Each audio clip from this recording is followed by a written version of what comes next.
It is my pleasure to be moderating this panel, which is focused on the Yates Memo as it turns 2 years old in just a few weeks.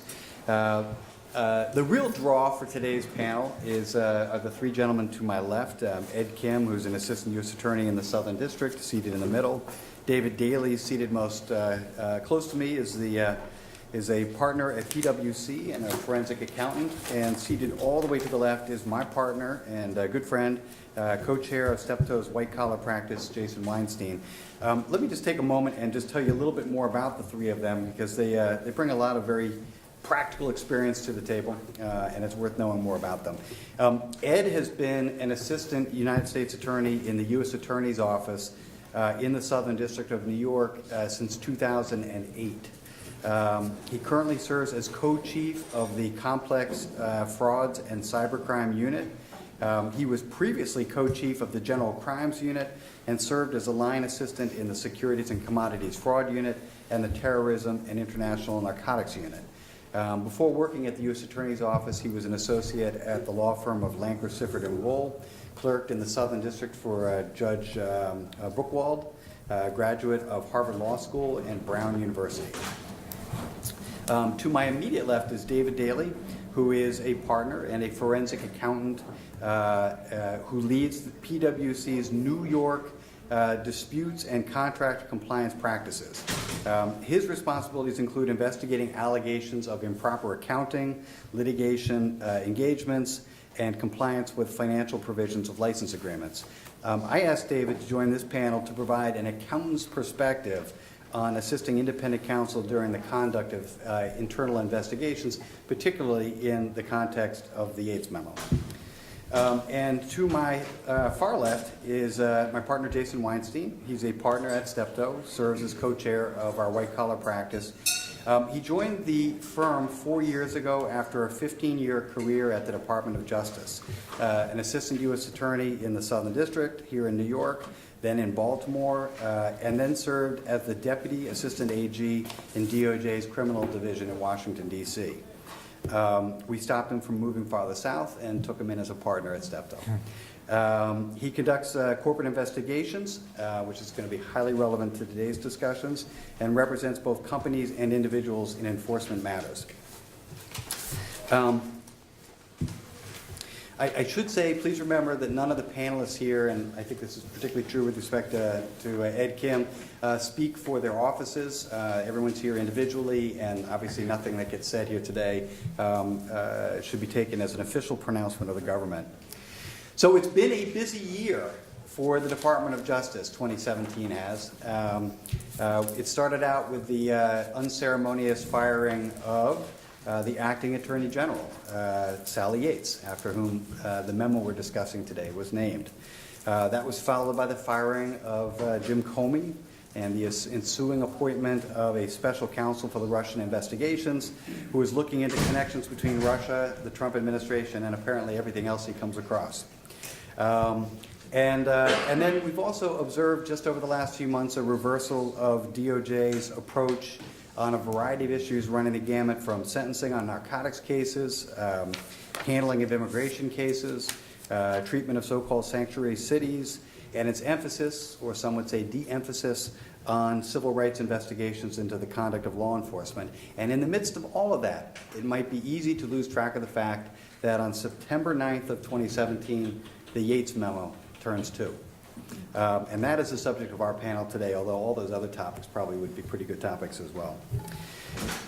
Just as a quick setup, the Yates Memo, when it was issued about 2 years ago, was heralded by many as representing a major change in DOJ policy with respect to how individuals are treated in the context of corporate investigations, and under what circumstances corporations will receive credit for cooperation.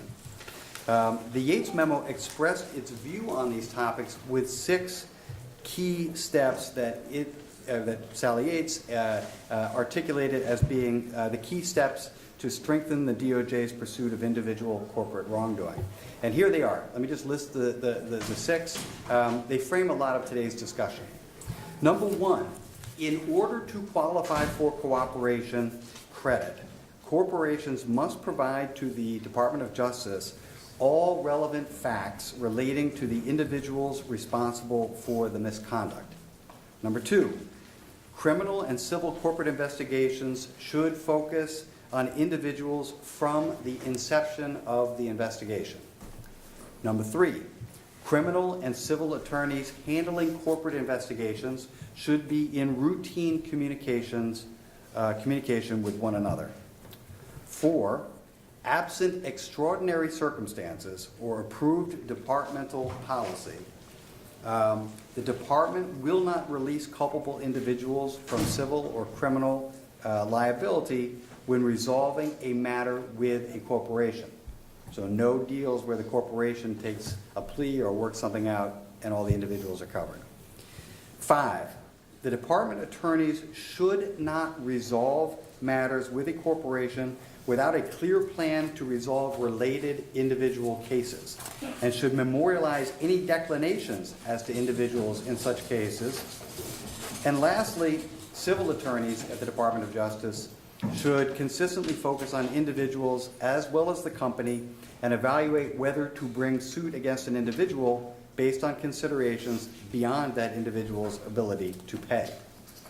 So those were the 6 key factors that the Yates Memo articulated as being key to efforts to renew, reinvigorate, or invigorate, and refocus the DOJ's energies towards holding individuals responsible for corporate misconduct.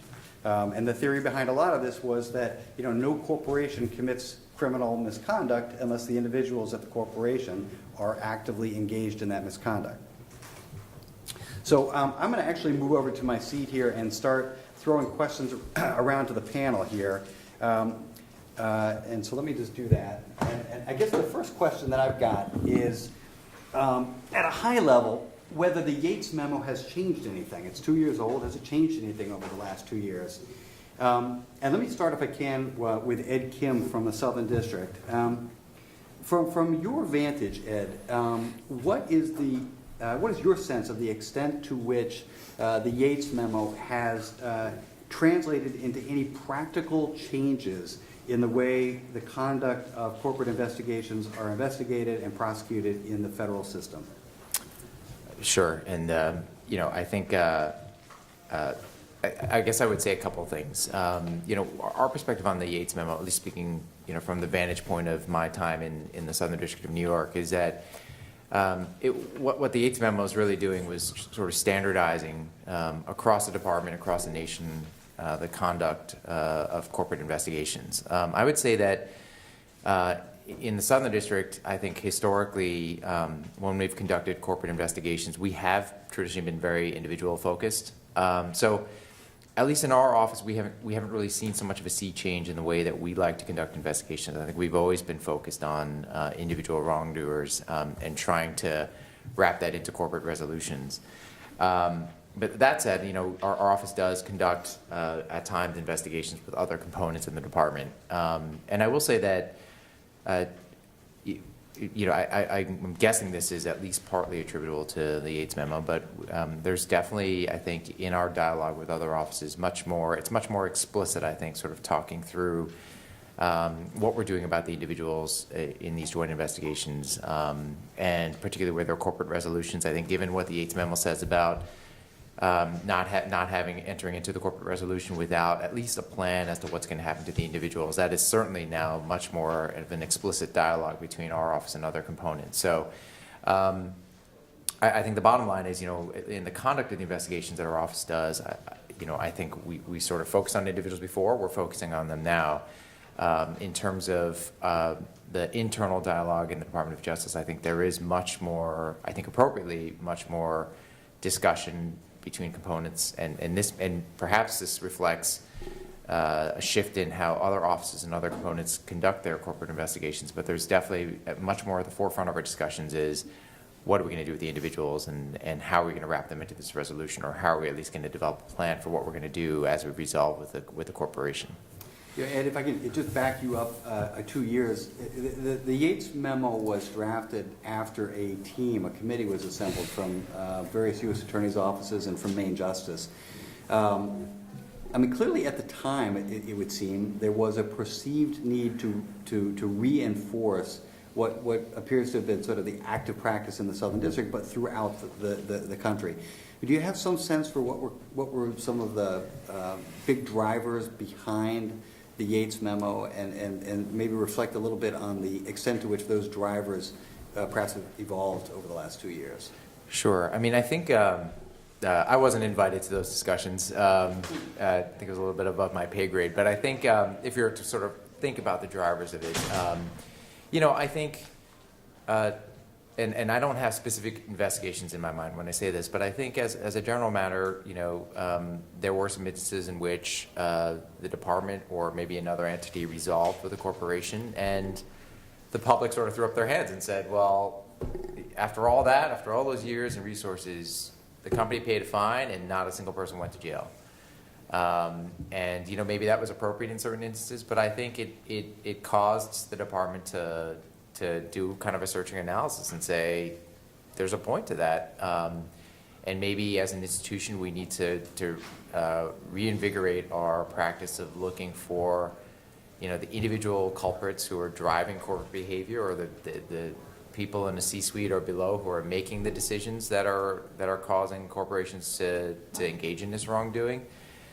So I would say that's probably what animated, the discussion and the committee meeting and making these choices. How those drivers have changed, that's harder to say. I would say that, and I think we're going to get to some of this later, but some of the corporations who are coming in nowadays, if they weren't thinking that way before, they're certainly thinking that way now in terms of how they interact with the department and interact with our office, and it's much more now at the tip of their tongues, whereas before I would say that our office would have to kind of go in and start prying out information about individuals. I would say now corporations are much more eager. They know, so the expectations have been set that they know they need to come in and sort of divulge that information off the bat.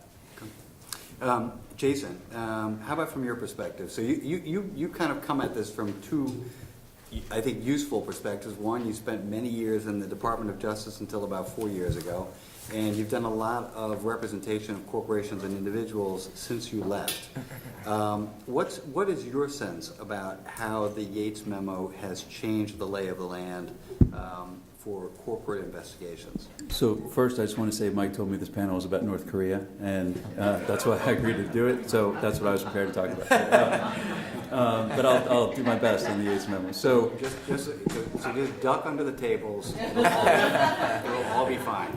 Good. I'm sure there's a memo on that too. Rex Tillerson is dialing in any minute now. So let me answer that by picking up exactly where Ed left off.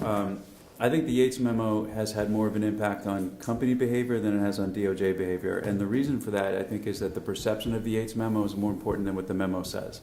There was no lack of effort or focus, certainly in the years that I'm older than Ed and started in the late 90s at DOJ and was there through the first term of the Obama administration, when there was a lot of public outcry about the lack of individual prosecutions in the wake of the financial crisis. And there was, at the same time, a string of corporate resolutions that were DPAs and big checks. The company either got an NPA or DPA that wrote a check. The only difference in those cases was the number of zeros in the check or whatever the first digit was. But each one got bigger, and no individual was held accountable. And there was, as Ed alluded to, I think some public question about whether that was an appropriate prosecutorial strategy. And I think that to a large extent, the Yates memo is a reaction, I might suggest an overreaction to that public outcry. But the bottom line is there was no lack of effort or focus on the part of DOJ, either at Maine Justice or in offices like Southern District, or even offices where corporate crime is less common, to go after individuals. And in fact, DOJ made it a demonstrated priority of the department to prosecute individuals in corporate cases, going back to the Holder memo, and it was in the Larry Thompson memo, and it was in the Paul McNulty memo, and it was in the Mark Phillip memo. All DAGs, as you may know, start writing their memo the day they become the DAG, because they all have to have one. But it was in all four of those memos that it was a priority for DOJ to do this. I think that to the extent that those cases didn't get made, it wasn't for lack of trying, it was for lack of evidence. And while the public may not appreciate this, you all will appreciate that when a prosecutor investigates a crime and decides they don't have enough evidence to prosecute an individual beyond a reasonable doubt and they don't bring a charge, they're doing their job faithfully just as much as they do when they reach the opposite conclusion, if there is enough evidence. And I think the department did really a poor job at, certainly at the main justice level, and that's certainly true in the criminal division where I was at the time, of articulating that to the public. And that's not to say that there isn't value in in the memo in terms of doing the things that Ed suggested, which is making it more top of mind for prosecutors that they need to think about individuals and reinforcing the message within the department that a DPA with a big check is not plan A, that if you got to do that because the evidence points you in that direction or doesn't give you any other options that you could do that, but that plan A would be to actually bring a prosecution. I've joked, I think I've joked to Mike that I think that the Yates memo that actually had a bigger impact was the second one she wrote that got her fired, not the first one. But as I said, the perception is reality, and companies perceive the Yates memo to be a big change for the department. So whether it is or not doesn't matter, because companies believe it is, and their employees believe it is, and they act accordingly.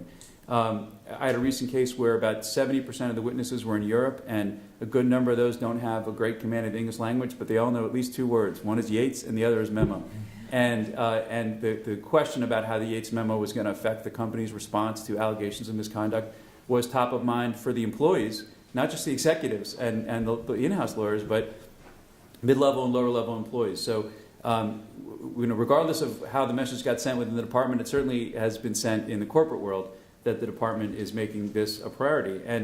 And all things being equal, whether it's correct or not, the perception among companies is that they've got more pressure than they felt before to lean in when it comes to identifying employees who are involved in misconduct and giving that information proactively and completely to the department. And their employees believe, whether true or not, that the companies feel more pressure to throw them under the bus. And so I think that dramatically impacts the way companies respond and their employees respond to allegations of misconduct, and we'll talk about some of the ways in which that happens as we move forward. But so I think that regardless of what the reality is, the perception controls, and the perception is that it was a big deal. I'm going to have a question for David in just one moment, but just circling back to Ed and Jason, when the Yates memo came out, there was a lot of discussion about the Siemens case, for example, just a massive financial settlement, and to my recollection, correct me if I'm wrong, no one individual was ever held accountable in connection with Siemens. And that was a big FCPA investigation where, in theory, there were individuals engaged in the conduct that gave rise to that fine. And then you had the financial markets melting down in the 07-08 timeframe, and a perception that not many individuals in the financial markets were held individually accountable. I mean, any sense from a prosecution perspective, a defense perspective, as to whether, higher profile examples like that are no longer, the norm, or if they were ever the norm? I mean, are bigger cases like that just simply being handled differently? I would say I don't think so, or at least speaking from the vantage point of my office, I don't think we're doing anything differently. I think my old boss, Preper, when people used to ask him about the financial crisis and why our office hadn't prosecuted any individuals, I mean, he would sort of laugh and say, have you seen the prosecutors in my office, and do you think that any one of them would shy away from making a case that could be such a great case to make, that the reason people come to the office and come to the Department of Justice is to prosecute people who are interested in white-collar prosecutions, go to prosecute the biggest frauds committed, and don't you think that anyone would chomp at the bit to make a case if they could make it in especially something related to the financial crisis or something that big? And that's absolutely right. I mean, I think you've got a department that's full of very hungry prosecutors who want to make the biggest white-collar cases that can be made, the biggest fraud cases. I don't think they were shying away from doing that pre-Yates, and they're certainly not shying away post-Yates. But so I would say, within the department, I think what Jason said is sort of spot on. I mean, I think a lot of it is sort of more shaping the behavior of the corporations and shaping the behavior of, even the defense bar, sort of what they know to the department's going to want to know. But on the prosecution side of the table, I would say, people were very hungry to make those kinds of cases. They're still very hungry to make them. The only thing I'd add to that is, and this dovetails with what I said before and with what Ed just said, sometimes those cases allow them, the evidence presents in such a way that you can make a case against individuals, and sometimes it doesn't. Sometimes, intuitively you think a company acts through individuals, so if a company is involved in some kind of widespread misconduct, it committed those acts through the acts of individuals, so if you can prosecute the company, why can't you prosecute the individuals? And as you all know, the reality is not that simple. Sometimes, beyond reasonable doubt is a high standard, and when you're talking about, often the facts are not in dispute, but what is in dispute is the mental state of the people who engage in those acts. And being able to prove criminal intent is sometimes allows itself to be done more easily than others. In the Volkswagen case, although I'm generally not talking about particular cases, we represent Volkswagen in the diesel emissions case, and there's some people who wrote some unfortunate emails and did some unfortunate PowerPoints. You've heard the phrase "death by PowerPoint." This is literally death by PowerPoint, and who said things in slides that you would make you fall over. And so that's a case that is more easily prosecuted. There are other cases where there's no question that the company engaged in misconduct, but there's just not enough evidence to charge individuals. And sometimes companies plead as a business decision. It's the rare public company, if there is even one, or even a large private company, that can afford the financial, reputational, and legal risk of litigating a criminal case against the Department of Justice. And so it's really not a question of whether the company is going to plead or take a DPA. It's just a question of when. And sometimes they do that even in cases where there isn't the ability to prosecute individuals.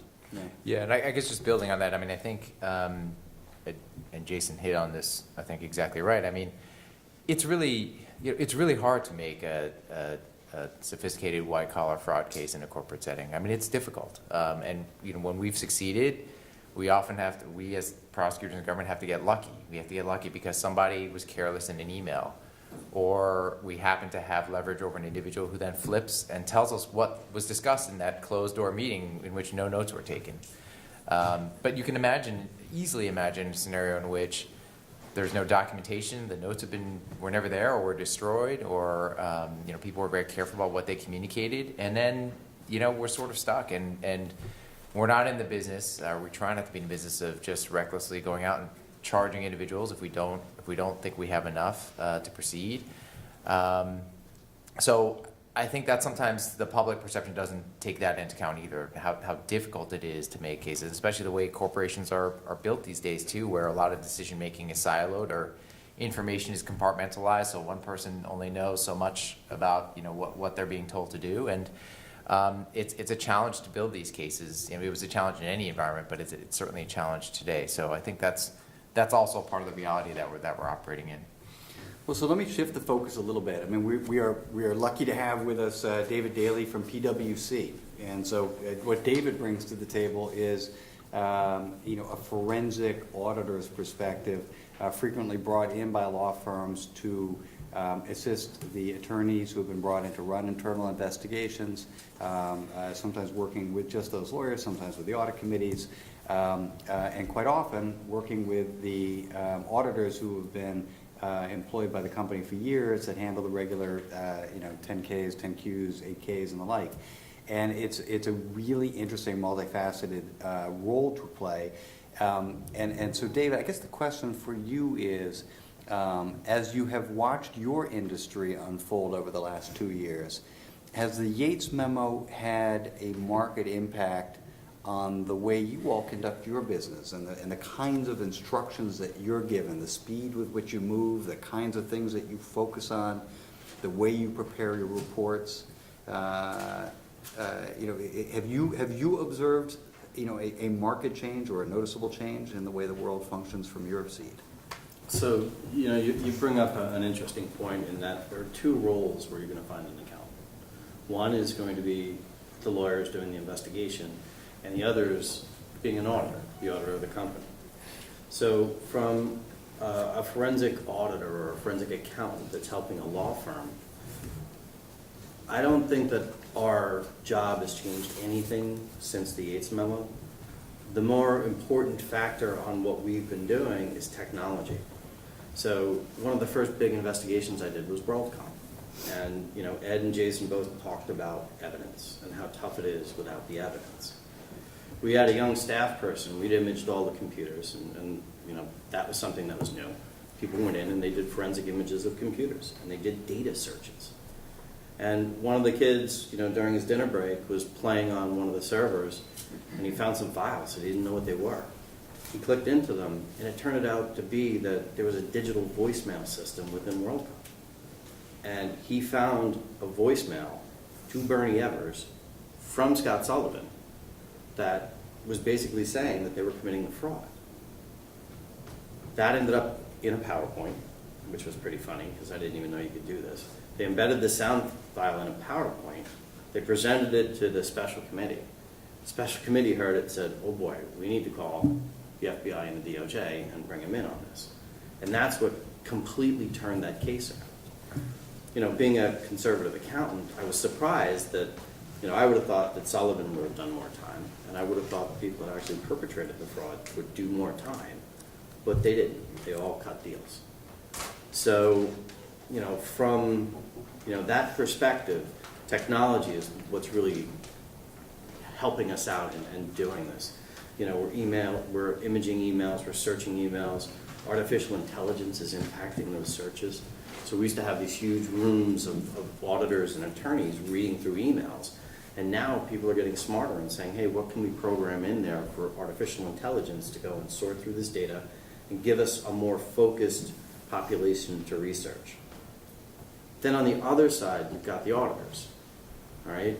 When we find out that there's a problem, we're regulated, and WorldCom and Enron really changed the scene for us.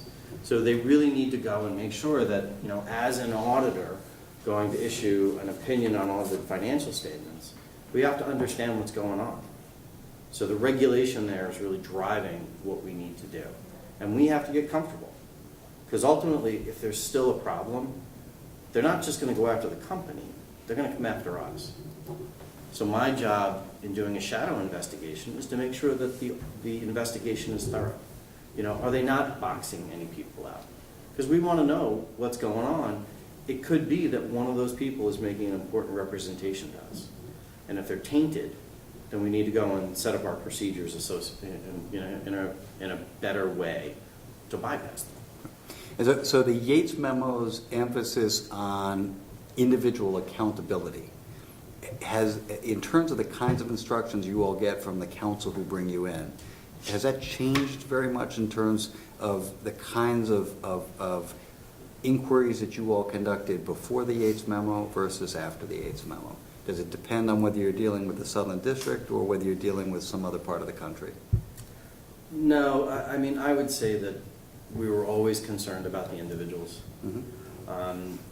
I would think that the bigger driver in there is that before, when we were doing investigations, you can see how the company would try and limit the scope. Now, we're not letting them do that. So on the auditor side, we're saying, hey, we think you need to look into this. On the forensic accounting side, we're helping lawyers. As you find things, you're bringing it to counsel's attention and saying, hey, here's the accounting implication of this, and this is why you need to follow up on it. Because we understand the regulation of the auditors and make sure that, the company's not going to get in trouble. It's always worse when you go and you compound the mistake. And you don't want the company lying to the auditors and then having, an action against them for that. So we want to make sure that people see as much as they possibly can. One thing that, I will say has changed a little bit is that we're seeing from both DOJ and the regulators that as folks are, starting to be singled out, the auditors are saying, well, they should be fired. And then the regulators and the DOJ come in and say, well, wait a minute, we're not done with our investigation yet. You can't fire them. Or if you're going to try and take any action, you got to talk to us first. So there's people that are sort of in the rubber room. They may not necessarily know that they are the target, but they're really losing a lot of their responsibility. And they're not cutting them loose just yet because, in all fairness, they're just not finished with it. So if you go from being the CFO to being in charge of the vending room, you should take that as a bad sign? Yes. Okay. All right, so look, so that what we tried to provide you with is sort of a high-level picture of how the Yates Memo is what impact it's having. And I think, as you can see, it may depend in large part on where you are, because certainly here in Manhattan and with Main Justice, it appears that it's a continuation of a focus that the line assistants believe they've had all along. Let me turn to some of the more granular pieces of it, which I think for those of us who do this on a daily basis are some of the really fascinating and challenging decisions kind of lie in the weeds a little bit. Jason, if I can throw this to you in the first instance, the Yates Memo states that, quote, to be eligible for any credit for cooperation, the company must identify all individuals involved in or responsible for the misconduct at issue and provide to the department all facts relating to that misconduct. As a practical matter, Jason, how do corporations provide this information to the Department of Justice? So, like, mechanically, how do you handle that? And I guess the next question coming down the pipeline is, how do you do that without waiving the attorney-client privilege? Sure. So I think there are kind of two big picture pieces to that question. One is, how do you cooperate? How are you expected to provide information? And then the second is the waiver issue. It's been our experience, certainly over the last 2 years, although I don't necessarily attribute this to the Yates Memo, that DOJ is, at least at Main Justice, is increasingly requiring or pushing for what I would call real-time cooperation. Instead of finishing your internal investigation and figuring out what happened and then reporting on the results of it to DOJ, and then they take it from there and supplement that with the use of the grand jury and other law enforcement techniques, there's increasing pressure to provide timely and rolling provision of information from your internal investigation, even as it's ongoing. In fact, in the FCPA pilot program, which is under review technically, but I think still in place, they actually specifically refer to cooperation as meaning timely and rolling provision of information from your investigation. So the expectation is that you're going to provide the information essentially as you're learning it. In many cases, what that means is that there's kind of a regular check-in or sit-down or phone call between the law firm doing the investigation or the company receiving the ongoing results of the investigation and DOJ to report on that information. In some cases, it means a rolling production of documents. As documents are identified that are significant, they're provided on an ongoing basis. In some cases, DOJ is actually giving input into which interviews should be prioritized or which areas of inquiry should be prioritized, and then is expecting information as a result of those inquiries, both in the form of documents and downloads from interviews. So. And even though, so then that kind of folds into the privilege piece. So as everybody knows, DOJ cannot ask and will not ever ask you to waive your privilege, but that doesn't mean there won't be pressure on you to do exactly that. And it's implicit, but it's very real. There is a tension between the privilege and the impetus of the Yates Memo to provide complete information about the wrongdoing of individuals that you uncover during your internal investigation. And that results in pressure for the company to provide material that otherwise would be privileged, whether those are documents or interview results. And it creates problems not just in the main investigation by the government, but it has collateral consequences in civil litigation too. I'm doing a case now where there's civil litigation that is private civil litigation that is related to the same subject matter as the criminal case, and the plaintiff's lawyers are asking for all communications between the company and DOJ. And so we're having to fight that privilege battle in a civil court in a bunch of different states. And in a case that's international in scope, you have to worry about how the way in which you handle the privilege in the United States affects incursions on the privilege that might occur overseas, either because there's different legal standards or because there's a different cultural attitude in another country about the privilege. And to make it even more nausea-inducing, if there is any issue about the role that in-house counsel played in the immediate aftermath of the allegations becoming public and the disclosure of the misconduct initially to regulators or to the government, then that will put in play actual communications with lawyers, not just things that are otherwise privileged that the company's outside counsel has learned, but things that the company's in-house counsel has actually said and done. And so there are a number of devices that are often used to try to mitigate some of that risk. We've seen cases in which, and had cases in which we entered into a non-waiver agreement. The firm doing the investigation would enter into a non-waiver agreement with DOJ that the information provided would not act as a waiver for other purposes. That, at least in the cases that I'm thinking of, has not been litigated yet, but that's a technique. In a couple of cases I've done, there was significant pressure on DOJ's part to use 502D orders to allow communications or documents that relate to the company's internal inquiry into the matter to be provided to DOJ, even though they're clearly privileged because there was concern about obstruction or other misconduct by the company's own lawyers. And, of course, facts aren't privileged, so you got to be extremely careful to be able to say that when you're downloading an interview you did with an employee that you're only providing facts. And so those downloads are often done verbally as opposed to giving a memo over that might have more than mental impressions or something other than facts. But it's you got like a Rube Goldberg type contraption that you build with all of those different techniques, and you kind of hope that it holds together. And so from your side of the table, what's your take on this process of by which corporations actually cooperate? And I think it would be helpful just to get your thoughts on not only sort of mechanically, from a timing and a substance and a methodology perspective, how does that cooperation take place? But then if you can touch on the second point that Jason talked about, which is how is that done with a sensitivity towards privilege issues? Mm-hmm. Yeah, I guess I think it's a good description to say that in some sense of the way we do this is somewhat cobbled together, and these days we can run into some very thorny privilege issues depending on the circumstances, and I don't know that we have one playbook that sort of a one-size-fits-all scenario. I think a lot of times we find ourselves negotiating, Jason mentioned 502D orders. I feel like that has been coming up increasingly in our investigations where companies want to cover themselves or individual counsel want to cover themselves if they're going to be disclosing information that they very much want to share with us to get credit for it or to show that something is the case, but they don't want to be exposed on the back end in other litigation by having waived the privilege. And I would say as a general matter, we're pretty receptive to doing things like that too, to find creative workarounds.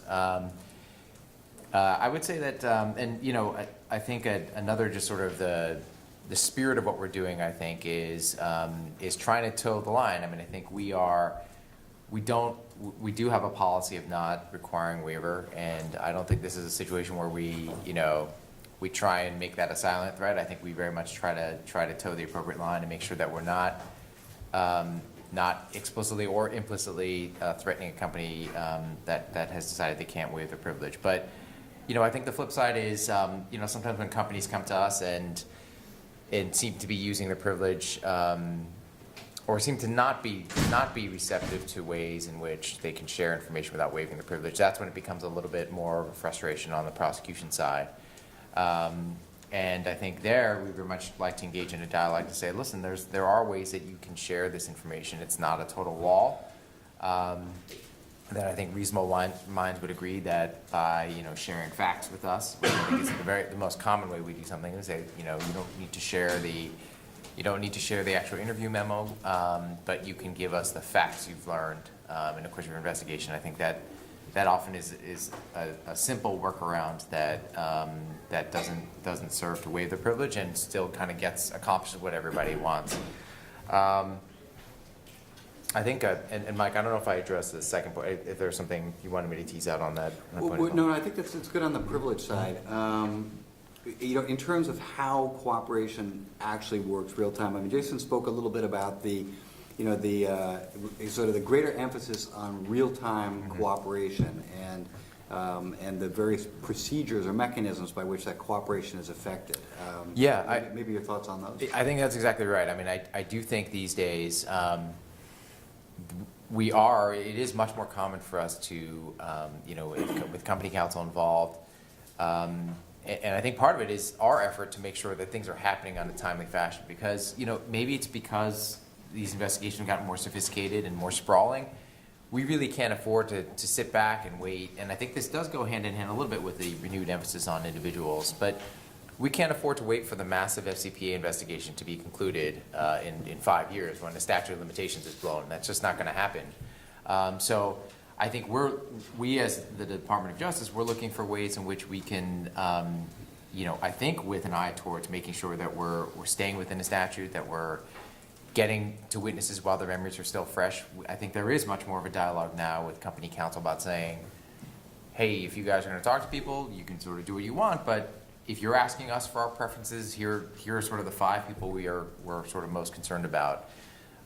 Or to the extent you're going through the document production and responding to our subpoena, why don't you prioritize numbers 2 and 3 and get that to us on a rolling basis? And if you're coming in for presentations, no, we don't want the presentation at the end of the year where you're going to summarize everything you've just found. We'd like regular updates, and they can be conference calls, or you can come in and let's do a presentation on this subject area or on what you found in this area.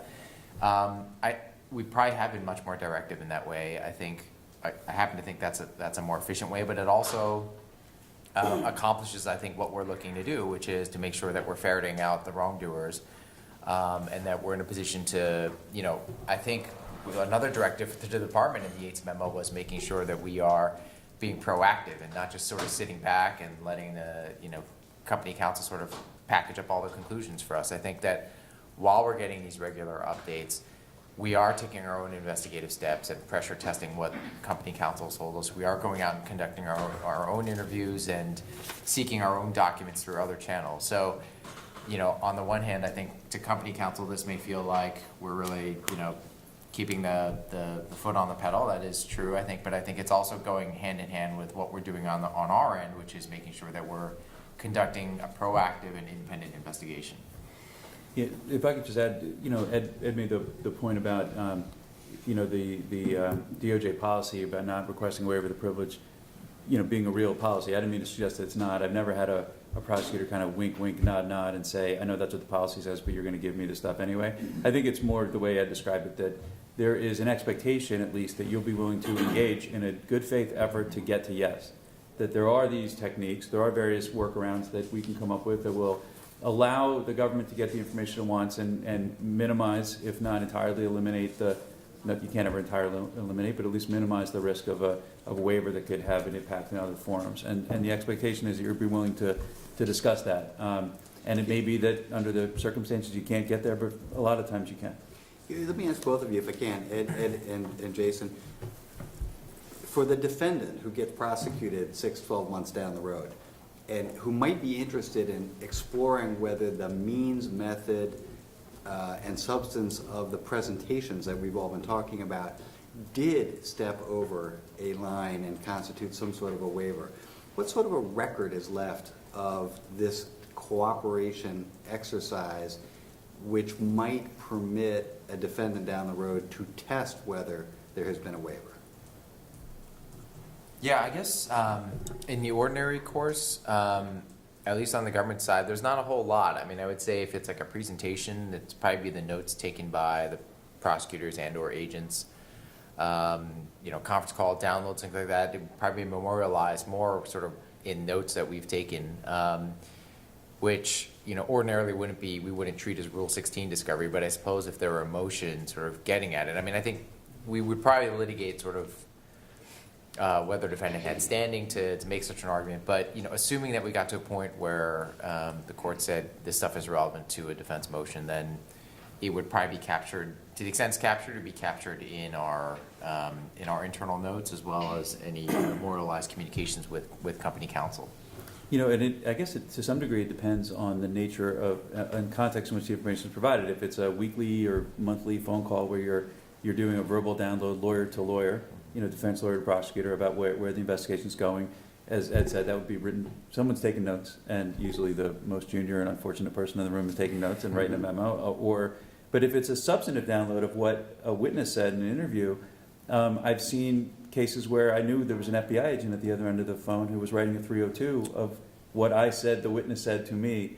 And it's an interesting question whether that is, I know at least one district where that was treated as jinx. For that witness, and of an abundance of caution was turned over. So the witness in that situation is actually able to get a record, hopefully an accurate one, of what I said the witness said. Yeah, I think that's a good point. I'm sure office practice would vary on that, but I think there's at least some offices in the Department of Justice that would treat that as Jenks Act material and produce that, in advance of a hearing or trial. So that I think that's a good point. That's one way, a little bit more formal than just somebody's handwritten notes, that something like that would be captured. Let me roll to the question of timeliness, which is one that I think probably affects everybody involved in an internal investigation. David, the Yates Memo, as explicitly places an emphasis on the quote, the timeliness of the cooperation, the diligence, the thoroughness, the speed of the internal investigation, the proactive nature of the cooperation. Have you sensed in your work with law firms and companies that are going through internal investigations, have you sensed an increased emphasis on the speed with which investigations are taking place and the need to marshal what you are learning sort of systematically for ultimate production to prosecutors as part of a cooperation effort? Absolutely. And I see it two ways. One is that it's more like when you're developing technology and it's agile. You want people sharing information. You want them sharing documents. You need to meet. It doesn't make sense if you know that there's 5 or 6 issues here to get the whole population at once. So we're finding that we go back and we figure out what's going on. We understand the accounting. And then we take the transactions and the accounting back to the legal team. And they're very smart people, but it's accounting. So what we're finding is that we really need to supplement that team and get them ready to go talk. And there's a lot of times where they bring us, the accountants, to the meetings so we can talk with their accountants and everybody can get on the same page. Because it's really easy to misunderstand the concept. And you want to make sure that the documents are clear. So, like Ed was saying, they don't want to wait until the end of the 5-year investigation. They want to see the information as you're finding it, okay? And what we need to do is help them with the cooperation. And part of the cooperation is taking the data and the information that we found and making it understandable and translating it into what a normal person can understand. And that's part of the value of what we do. Accounting's a 5-year degree. You got to pass the CPA exam. You've got to do 2 years of practical experience. There are areas like revenue recognition that are pretty complex. You want to make sure that you've got someone who can come with you and say, look, we're cooperating, here's the documents, this is what the documents say, and then here's the technical support in the accounting literature as to how it should have been done, and here's how it was done.